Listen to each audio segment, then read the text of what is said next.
And time now for the interactive segment. You know how to join this conversation. It's on facebook.com/Joy News on TV, and on Twitter it's at Joy News on TV. Let's start with Ghana, which has been ranked as the second biggest transit point for the trafficking of cocaine in Africa and 14th among the 20 biggest cocaine consuming nations in the world.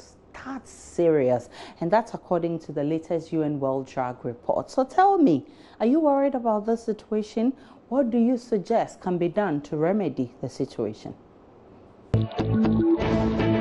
Yeah, I am. To be frank, I am. Well, what Ghana has to do is just to increase its supervision rates, and that's all. Supervision rate of what? Exportation and importation goods. Okay. Ideally, to me, if you ask me, the power is given to the president is just too much in sense of appointing the NACOP head and then other heads of institutions like immigrations. So most of them, even though we see them and not be partisan in any way, but deep they are part of it, you know. Is putting up measures to curb this situation. I think they've started with a good work with a paperless system at the port.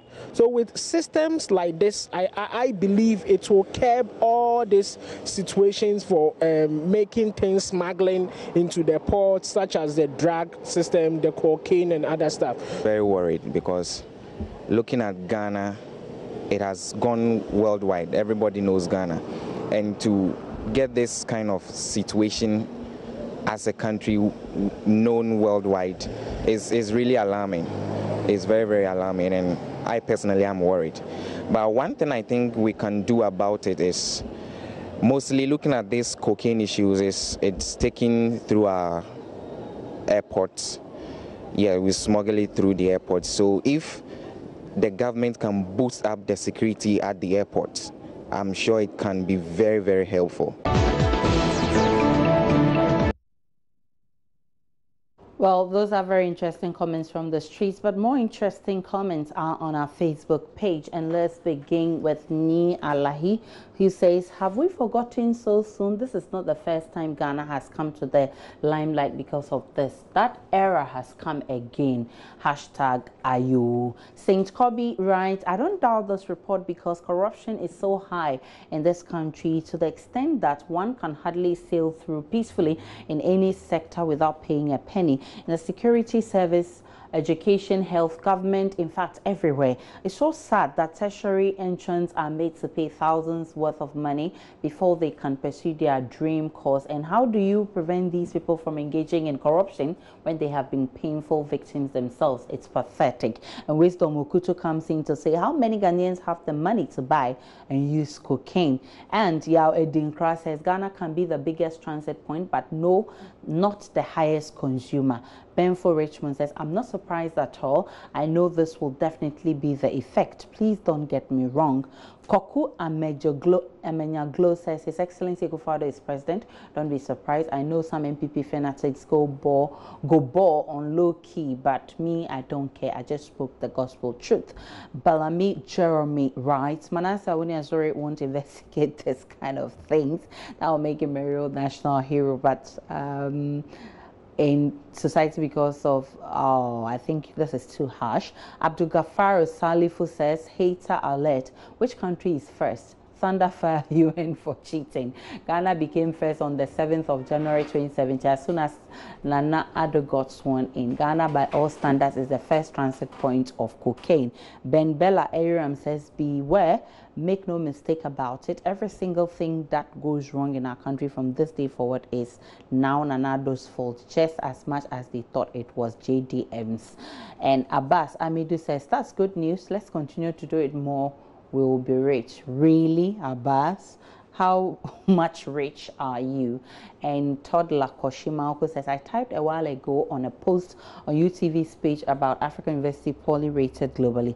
Everything praiseworthy is from the West, but everything diabolic is from Africa. And Anthony Andor says, this report lacks credibility. Which country takes more cocaine than US? I really don't believe this fallacy story.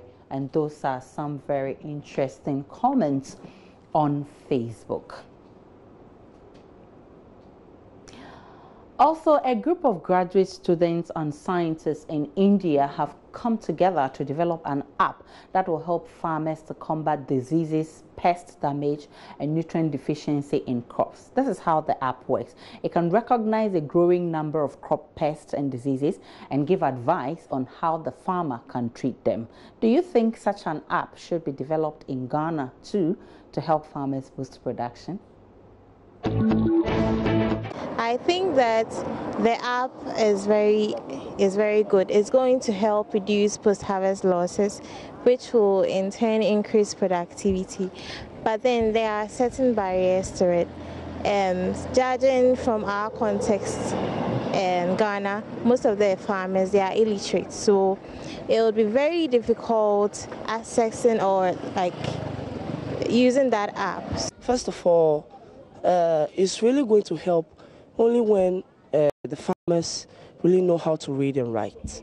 Because if they don't know how to read and write, then there's no way they'll be able to have this app on their phone and know as to how it functions. So all that I will say is it's a good idea though, but then illiteracy is also a problem. And that's what it's killing Africa right now. And I think the app is going to help farmers a lot. And then they have to go through maybe a formal education so that maybe they can use the app very well.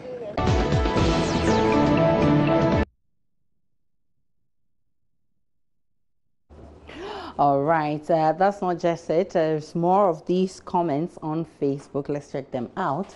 By Jeremiah writes, it will be an interesting and useful app for our farmers. How to use it by most of the farmers will be a challenge, but it will help a lot when introduced into the system. Sadat Larry Kukroko says, oh, nice, but some of our farmers need to be educated. If not, it will be a waste of time. Prince Nuruddin Baumia also writes, technological advancements. It's good to use the app, but how many of our farmers can use it or have Android phones? Exactly the question I also asked earlier on. Judicious Sodro writes, it will be very necessary for us to come out with such an app. I think it will help to boost our economy through the agri sector. And Ben for Richmond says, those who can use the app are not ready to go into farming. Oh no, but we can still educate our farmers to do this. Samuel Jandu says it will not work because our farmers are not even using the helpline, which is free. And Nasir Hassan Yaima, right? Yeah.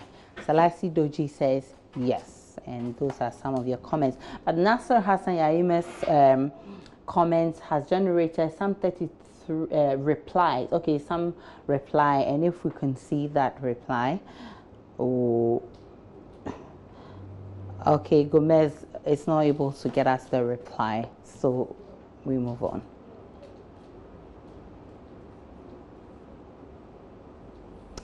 Finally, every human being has a day of birth. Now, most people say their day of birth strongly has an impact on their lives. Others say their day is just as normal as any other day. So I want you to tell me how important your day of birth is to you and its impact on your mood. I'm a Wednesday born. I'm Miranda, and I'm Ikua or Ikua, Fanti. And I would say my day of birth has not got much impact on me as to when people think that maybe Monday, Tuesday, Wednesday borns are timid, Wednesday borns are active and stuff like that. It depends on you, the person. I wouldn't blame it on my day of birth, thinking that my day of birth happens to be a day that people think you are low-minded person or kind of, no, that shouldn't have effect on you. That depends on you, the person. For instance, I was born on Wednesday, which is Kweku. And with Wednesday, you could see it is so much different from the other days, to which you don't, excuse me, like me, for instance, there are some things I don't do on the Wednesday because I really want to honor it and make it holy and pure because it is my day. It will shock you, insult me on Monday, I'll retaliate. On the Wednesday, I'll be so calm, so lovely, so different because I feel that is my day, and I choose to honor it as such. For me, it's any other day. I was born on Monday, actually. I'm a Kojo. But I don't think there's anything special about Kojos. You know, for me, it's a normal day, and nothing really happens. I was born on Tuesday, and Tuesday, so I'm Kwabena. Yeah. This day is very interesting because being a Kwabena, I've realized there are so much advantages I'm receiving. Because in fact, I used to learn, but normally I used to learn mostly on Tuesdays. The most important aspect of it is I used to fast on Tuesday, and wherever I ask God, I do receive it.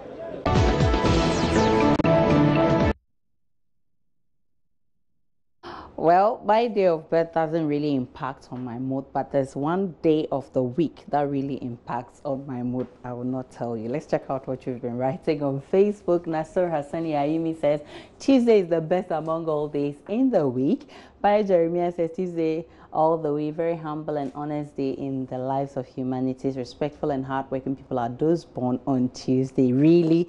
Sadat Larry Kukuku says, Thursday and always happy. But one thing I always remember is one day I will die. Every soul shall taste death and return to the Creator one day.